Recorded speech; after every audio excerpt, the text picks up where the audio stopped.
I'm delighted to announce the launch of a toolbox and toolkit to support schools in ensuring careers and work-related experiences is embedded within the curriculum.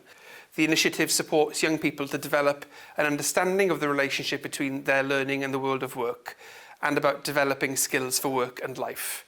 Careers and work-related experiences will be a clear expectation across all areas of the curriculum for Wales. Careers Wales have worked with the Career Development Institute to develop a new self-assessment toolkit for primary, secondary and special schools, which will let them review their own progress and plan further improvements in careers and work-related experiences. This associated toolbox of resources has been designed with schools as well as key partners, including Estyn.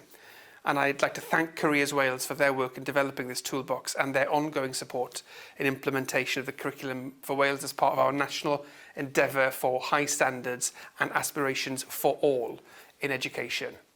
By inspiring learners and raising their career and work aspirations, we will prepare them for the challenges and opportunities they'll face in their future careers and an ever-changing world.